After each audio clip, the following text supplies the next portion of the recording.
Hey everyone, thanks for listening to Course Lab. I'm Andrew Chapman, Director of Podcasting here at Mirasee FM. The end of the year is a great time to reflect on accomplishments and growth. And we do this by presenting episodes chosen by the podcast team that represent something meaningful for the year and which are reflective of Mirasee's values. For Course Lab, we've chosen one from January titled Revenge of the Nerd, featuring guest Steve Kamb. Steve is the founder of Nerd Fitness, and in this episode, we really get to experience the sincerity he has for creating community and fostering accountability. He also shares his perspective on avoiding the trap of perfectionism. All three of these are essential for course creators, and not surprisingly, they are key principles for us at Mirasee. All of us at Mirasee FM hope you enjoy this episode, and thanks again for listening. We wish you a joyous and wonderful holiday season. Mirasee. I think that's why he's able to build a community where people really support each other, is because there's a culture around it. And it's very different from what I see a lot of people try to do with community, which is more just kind of adding community as like a functionality on top of content you're providing. Hello and welcome to Course Lab, the show that teaches creators like you how to make better online courses. I'm Ari Ini, the Director of Growth at Mirasee, and I'm here with my co-host, Abe Crystal, the co-founder of Rizuku. Hey, Abe. Hey there, Ari. In each episode of Course Lab, we showcase a course and creator who is doing something really interesting, either with the architecture of their course or the business model behind it, or both. Today, we welcome Steve Kamb to the show. Steve Kamb is the founder of Nerd Fitness, a community of nerds and coaches dedicated to healthy living. We're really glad to have you on the show, Steve. Great to see you guys and super excited to be here. Awesome. So to kick us off, could you give us kind of a 30,000-foot view of yourself and your business and kind of how you've come to the world of online courses?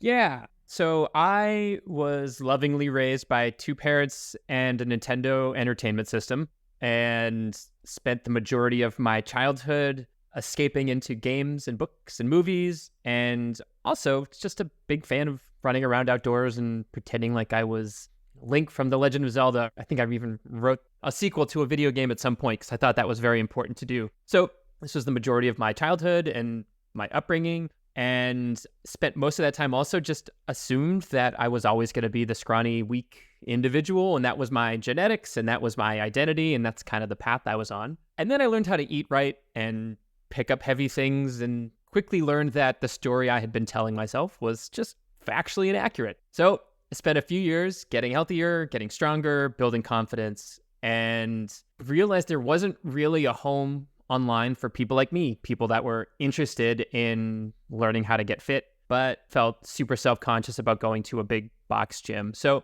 I thought about this. I thought, well, how do I help beginners that are like me?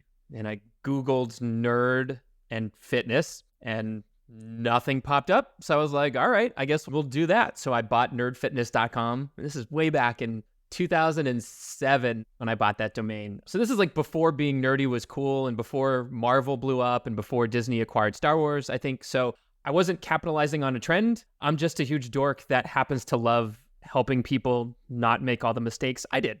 So I just started writing articles in my spare time. I wrote articles about how to do your first push-up and how to read a nutrition label, but also like life lessons from Harry Potter or the lessons we can learn from Captain America, and managed to build an audience just by kind of nerding out about the things that I loved and helping people level up their lives, as I like to say at Nerd Fitness. So that kind of how it started, and put my head down and wrote a whole bunch of articles for a long time, and accidentally turned it into this large company with a bunch of employees and a big community, and have run the gambit of ebooks to online courses to now apps and in-person events and online coaching and pretty much everything in between. So it's been quite the journey. 15 years in internet land feels like 100. I've gone through multiple transformations for the business as the times have changed. And also, I personally have gone through tons of transformations as well. I'm certainly not the same person I was 15 years ago that I am today, and have learned so many lessons about not only myself, but how to build a business and how to take care of a community and give them the tools and services they need to help themselves live better lives. Mm-hmm. Awesome. So is the main work that you do with people through coaching? Is it through online courses? You mentioned an app. Like, how does everything integrate together? Sure. So when I started, like many people, I very much had a starving artist mentality. I had written articles for probably 2 years, had, there was no ads on the site. So it was 100% free content, giving it away. And people just continually kept coming to me and saying, like, I just want you to tell me what to do. So eventually I worked up the courage and I made an ebook, and I think I priced it at $29. And I was terrified that everybody was going to call me a sellout and nobody was going to like me anymore, and that it was going to ruin this pure creative thing that I had built. And the opposite happened, actually. I had tons of people who bought it who said something like, I don't even need this. There's no other way for me to support what you're doing, so I just bought your ebook. So my business has actually kind of evolved over the years. So the first iteration of Nerd Fitness, or in nerd language, like the Marvel Cinematic Universe, that was phase one. Phase one of Nerd Fitness was ebooks. And those ebooks, when it was just me, I put out, I think, 3 of them. And after those for a few years, I think technology started to get a little better, and realizing how much of Nerd Fitness was visual. It wasn't just reading words, but it was also watching videos of exercise demonstrations. And so it's maybe 3-4 years into the journey, we move into phase 2 of Nerd Fitness, and that was online courses. And in that instance, people seem to want more video. They want a more guided experience instead of just read this book from page 1 to page 200. It was, hey, I have these questions, or this is the equipment that I have. So my brain started to formulate, like, what else could we do to help people, and how does that change? And that ultimately resulted in what we called the Nerd Fitness Academy. And that was our online course experience. And that was when things really changed. It went from thousands of dollars a month, and that was for the ebooks that were just consistently selling. And because it was a brand new course, I was like, I don't know if people are going to like this. We'll open it up for a few days and we'll close it, and then we'll get everybody's experiences and results and see how that goes. And I think we ended up doing over 6 figures in that 1 week. And it was me and maybe 1 or 2 other employees at the time. And to say I was shocked and I guess head exploding was probably the best way to explain it. All of a sudden it was like, oh my gosh, this is actually now business. That's a real business. And we have thousands of customers now. And for that next handful of years, it was the Nerd Fitness Academy, which was just basic health and wellness. Here's how to get started eating. Here's how to get started with exercise. If you have access to a gym, here's a series of workouts. If you have access to just equipment at home or no equipment, here's a completely different set of exercises. So it almost became like choose your own fitness adventure for this Nerd Fitness Academy. That was like a good 5-6 years of Nerd Fitness. And I think we ended up, I want to say, over 50,000 customers have bought the Nerd Fitness Academy online course. And since then, we've switched into a more of a paid community model where we have what's called now Nerd Fitness Prime. There is yet access to all of those previous courses that we made, but we also have a superhero habit building app. There's an online private community, and all of that is, for a fairly inexpensive annual fee. And then we also have a one-on-one online coaching, and that has largely become the biggest part of Nerd Fitness as it exists today. This is probably phase 3 or phase 4, I guess. Each one of these phases is a little hazy looking back, but each one of them has been transformative for us as a business, and for me as a person, just being like, oh, this unlocked a completely different level of business, but also just a completely different level of problems and expectations and challenges. So I am perpetually learning what works and what doesn't, and how I can best serve the Nerd Fitness Rebellion, which is what we call our community. Awesome. So tell us a little bit more about that decision shifting from only online courses to essentially more direct communication with your customers and creating community and all these additional pieces. Like, what was the decision-making process going from this lower touch offering to this higher touch piece? Well, I think each evolution of Nerd Fitness, the business has evolved as my experience with the community and how we help people has evolved too. The way I help people and the way that my personal philosophies around how to help people has certainly changed as well. So, over 15 years of continuing education, kind of realized that, like, hey, not everybody is going to fit into one narrow bandwidth.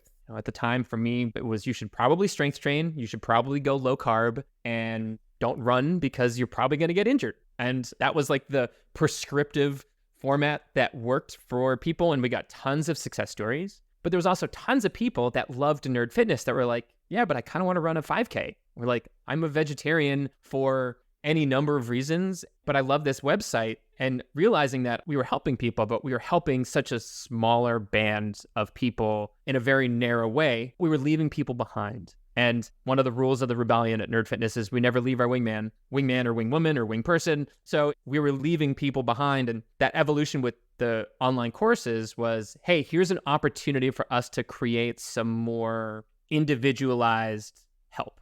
This could be, do you have access to a gym? Are you interested in running? What are your restrictions around food? And we created kind of pathways or almost like a syllabus for different types of people to move through these online courses. And even then, we still struggled with, you can only do so much with a course. There is something, especially in health and fitness and really everywhere in life, to be said about accountability, being a part of a community. So our courses always had that online component.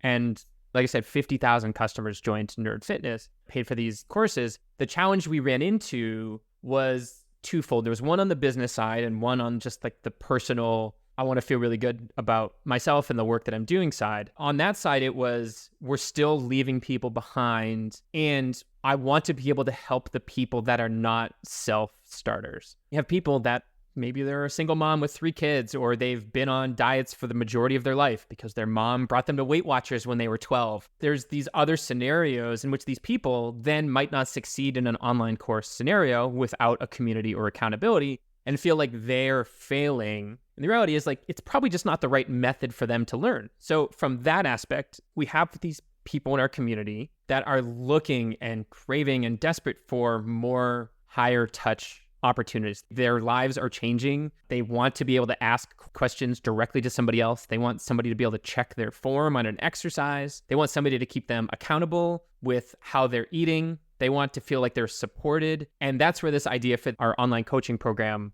came together. And interestingly, we launched the coaching program before we actually had the program built. We sent an email out to people that had bought our academy and said, hi, we have 2 coaches on our team, Coach Jim and Coach Stacy, and each of them are going to be taking 30 coaching clients for an online, high-touch, higher-priced experience. If this is something you're interested in, please fill out this application and we'll get back to you. And I think we had like hundreds of people fill out applications. And it was like, oh, okay, this is going better than expected. So quick, we need to build this out. We need to get the technology up and running. We'll get our guinea pigs. We need to identify which other employees or future coaches could be a part of this. So that was one thing. And on the business side of things, our courses, you paid once, you got access to it for the rest of your life, and which was a great model for building goodwill and karma. And the courses, we improved them multiple times. People got updated versions of them forever. At the same time, as a business model, people pay you once, they have access forever. You then are essentially spending all of your time not serving your customers. You're spending all of your time finding the next batch of 10,000 customers. So the business model, it was all marketing, and there was less effort that we could, as a very, very small team, could go into making the product better. So the eventual shift to this recurring model, it's like $100 for the year, gets you access to all of the courses, gets you access to this habit building app, the online community, etc.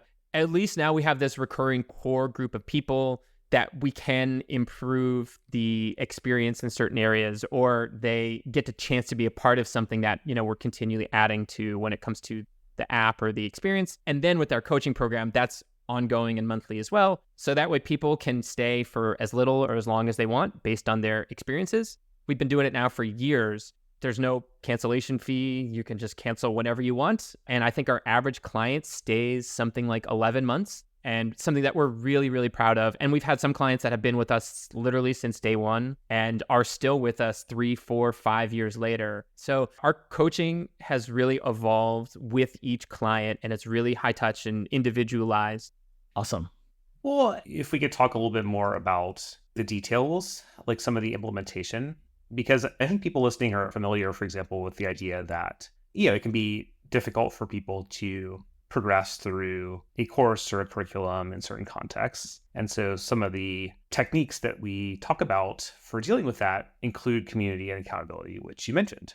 And so the challenge often, I think, for course creators is not understanding that conceptually, it's actually implementing those approaches and getting them to work. So how you gotten accountability to work in practice, and what has been your approach to community as well? Sure. I mean, it's challenging. I'll also share off the bat that Nerd Fitness almost accidentally became a search engine optimized driven coaching company with dozens of employees and 20 plus coaches. And I learned that that is not my strong suit, being a CEO of such an experience. So I essentially demoted myself last year to head of marketing, and I was in that role for about 2 months. And then I realized I sucked at that too. So demoted myself out of that role as well. I'll say that my skill set is probably not in course development. It's certainly in being, I guess, lack of a better term, almost like the fearful leader of Nerd Fitness or reluctant leader of Nerd Fitness. So the thing that we found from a community perspective that has worked really well for us has been just a private Facebook group. We recently opened it up to people that are already in the Nerd Fitness community that are interested in learning more about it. We also do semi-regular challenges in that Facebook group to get people re-engaged if they've, maybe dipped out with our habit building app. We have what are called adventures in that app, and every handful of months, there will be an adventure that the entire community can start and go on together at the same time. We've even had some community adventures where everybody's working towards the same goal collectively. So we had this adventure where there was a hypothetical or a fictional asteroid about to hit Earth, and we had this giant laser that was going to shoot it out of the sky, but we needed everybody to go for a run every day to help charge up the battery to shoot this laser at the asteroid. Again, super nerdy for Nerd Fitness. But all of a sudden it was, hey, everybody's working on this goal together, and everybody's contribution, whether it was for 5 minutes or somebody that went for a walk or a run every single day, they could feel like they were contributing towards this overall goal. So that's something that has been really enjoyable for us, and the people that get into it really, really love it. And it's the opportunity to be part of something and be part of something bigger than themselves and feel like they're not alone on this journey. I think that's a part of Nerd Fitness that is fairly unique. And we hear it more often than not. People will say something like, I feel like I found my new home. And that just warms my soul. So for community, helping them not feel alone and providing a place for them to get support. We have very specific rules about what you can share, making sure that this community is protected. We're here to help you, and we're here to create the experience so that you can have the obstacles that are in your way removed so that you can start to build the habits around going for a walk every day or considering going to therapy, whatever it may be. All of these avenues, we wanted a safe place for people to talk about them. And then from the other perspective, because we do these challenges regularly and how we talk about things at Nerd Fitness, we call it respawning. So in a video game, when you die, you respawn and you get to try again. We've kind of turned that into a battle cry, or almost like words of courage, where a lot of people, especially in the online space, I think it's called the abstinence violation effect. And that's when somebody misses a day of, maybe it's a running club or a book club, they miss a day and they feel so badly about it that they then don't come back the next day because they're worried how people are going to treat them. And then that only compounds the problem. And then the next day they skip again and they don't come back. And then all of a sudden it's been a month and they're like, there's no way I could go back now. What will people think? So at Nerd Fitness, we call it respawning. It happens all the time. It's like, hey, I'm respawning again. Cool. Welcome back to the fight. What are we working on? And how can we support you? So kind of removing that stigma from the, oh my God, I missed a day. So a lot of it has been around, how do we make people not feel left behind? And how do we make them feel like they can jump back in without shame, guilt, without feeling badly about themselves, because that can only really compound the problem. So yeah, that's great on the community side. Any tips on accountability? What are strategies you found effective there? And how do you balance providing accountability with not being overbearing or come across as overly intrusive? Yeah, I mean, there's only so much we can do, obviously, for $100 for the year for a community of thousands and thousands and thousands. I can share that for our coaching clients, and those are the people that we might say, hey, look, if you've tried the online thing and it doesn't seem to work for you, that doesn't mean you're a bad person. That just might mean that method might not be what's right for you.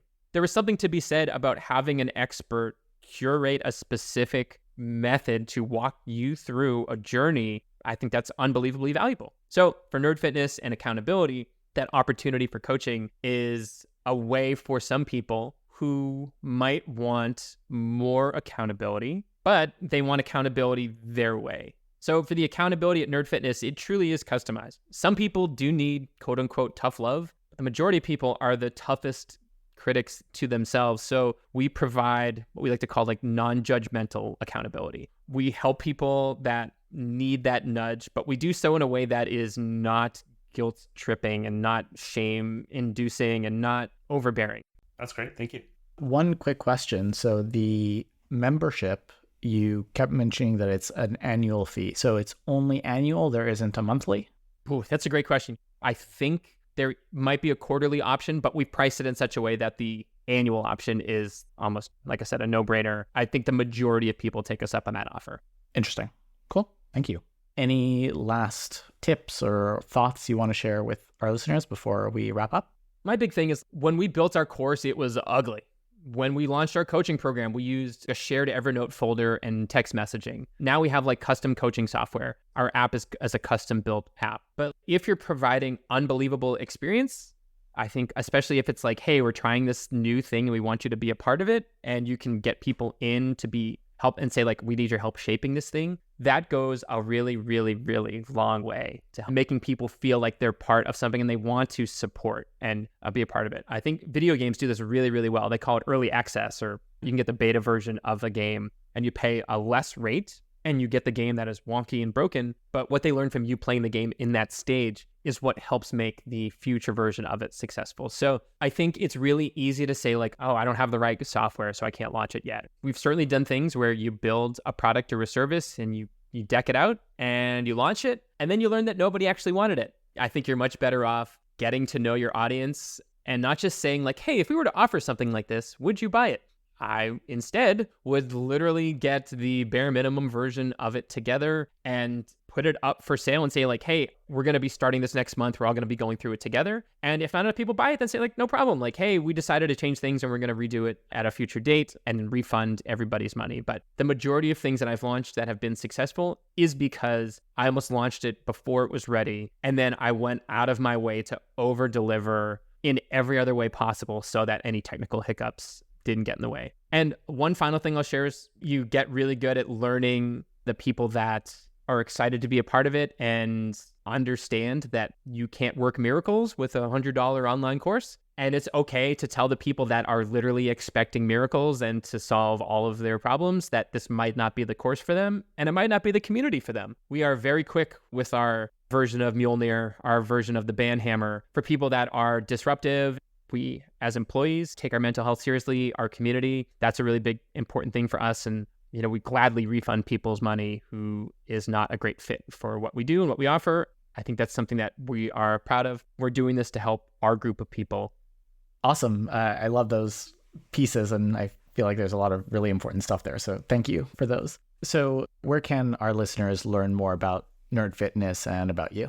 Yeah, pretty easy. I mean, if you go to nerdfitness.com, there is tons and tons and tons of free resources. We also have an email list, and I write our emails that come out every Monday that I'm really proud of. I explore a lot of stuff beyond just how to do a push-up, and today's post is about like my history with going to therapy and why mental health is so important. Next week, I think we're talking about toxic positivity versus acceptance. So we really dive into a lot of the mental behavioral stuff alongside the nuts and bolts of getting fit. So that's all at nerdfitness.com. And then you can find me individually at Steve Kamb, SteveKamb, on Instagram, Twitter, Threads, where pretty much anywhere on the internet, I'm probably there at that username.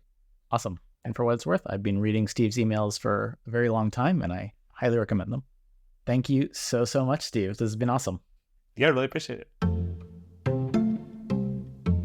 Now stick around for my favorite part of the show, where Abe and Ari will pull out the best takeaways for you to apply to your course.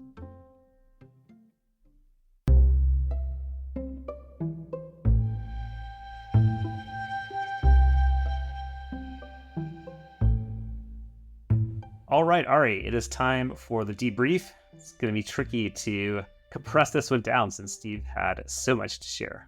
He did. I found there were a lot of really interesting pieces, but something that really stood out to me is kind of that understanding and that kind of taking into account ahead of time of the whole idea of respawning and just that people will fall off.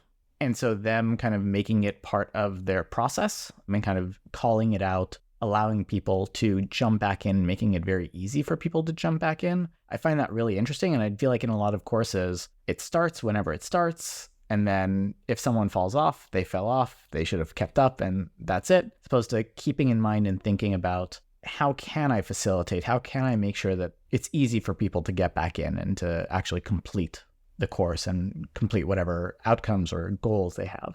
Yeah. You spoke about the importance of accountability, and that's one side of it, right? But the other side is making it easy to engage. If you have accountability, but people are just pushing up against these areas of friction, it's difficult for them to do anything, right? Whether that's just simple things like getting access to content or more complex things like engaging in the community or accessing certain types of techniques, then the accountability is not going to be effective, right? It's going to fizzle out essentially. But I thought Steve's perspective on accountability was helpful, that it should be non-judgmental. And I think a lot of people have the connotation of accountability from traditional education that it is judgmental, right? It's like either you're getting the gold star or you're getting chastised or you're sent to summer school because you didn't do well enough in your class. And so like accountability could be construed as it's very aversive, right? It's like something that you don't want to engage with because you don't want the risk of that negative interaction that is psychologically painful or makes you feel unsafe. And so there's an art to, creating that container for accountability that is, effective, but non-judgmental and doesn't create the risk of harm, essentially.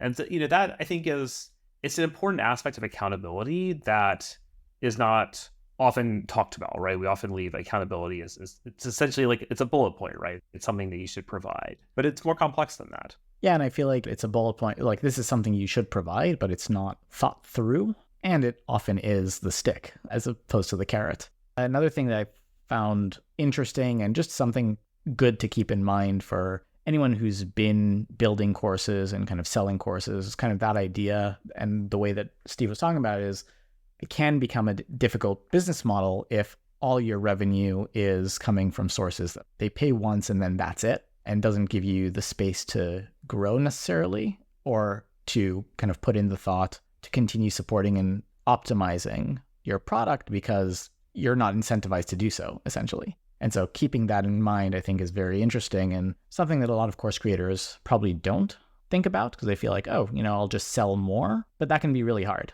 So how could you generate additional revenue from the programs that you already have, from the clients that you already have? Having that question at the back of your mind is, I think, very important. Yeah. Would your business work better if you had people signing up for a recurring option at a lower price point, even though that might seem counterintuitive at first, right? But maybe you actually would be better off with the $100 a year membership rather than $300 course or the $500 course. Right. Something that also I was trying to dig at is the idea of it's a recurring payment, but it is either yearly or quarterly versus monthly. I feel like people default to monthly because that's how it's usually done, but you want to be able to give the people participating enough time to really experience what you're trying to do and possibly even give them an opportunity to fall off the wagon and climb back on before they make a decision that they don't want to continue working with you. And so having that be a longer term commitment might be valuable and kind of it might be worth thinking about. Does it need to be a monthly thing or could it be quarterly or twice a year or yearly or something like that? Yeah, exactly. The final piece is separate, but it relates to having a recurring model in terms of building an engaged community. It's not easy to do and there's a lot to it, but I think something that Steve really modeled and also shared some examples of is the importance of building a unique, essentially like a language and culture for your community. And so if you look at how he talks, the language he uses, and how the community is built, there's very little generic language, right? Everything is like unique and named, and it relates to gaming culture, nerd culture, and it's distinctive, right? And I think that's why he's able to build a community where people really support each other, is because there's a culture around it. And it's very different from what I see a lot of people try to do with community, which is more just kind of adding community as a functionality, right, on top of content you're providing. Yeah, I mean, community, in order for it to work well, there's a lot of effort that needs to go into it. And that effort of building that culture, which Steve has done amazingly. I mean, otherwise, Nerd Fitness wouldn't have grown to where it is now. But I agree with you that often it's like, would it be helpful to add a community to this course is a question that I hear often. It's like, it's not just something you add on. It's something that you need to put a lot of thought and effort into on an ongoing basis. to maintain. And then if you do that, it can do a lot. It can really support the growth of your business beautifully. But if you don't, it can actually harm the business because people in your community don't feel supported because community isn't really a community. Yeah, for sure. Steve Kamb is the rebel leader and the founder of Nerd Fitness. You can learn more about him and his programs over at nerdfitness.com. That's nerdfitness.com. Thank you for listening to Course Lab. I'm Abe Crystal, co-founder and CEO of Rosario, here with my co-host, Ari Eni. Course Lab is part of the Mirasee FM podcast network, which also includes such shows as Once Upon a Business and Making It. This episode of Course Lab was produced by Cynthia Lamb, and Danny Eni is our executive producer. If you don't want to miss the excellent episodes coming up on Course Lab, make sure to follow us on YouTube or wherever you listen to your favorite podcasts. And are you enjoying our show? If so, go ahead and leave us a starred review. It really does make a difference. Thank you, and we'll see you next time.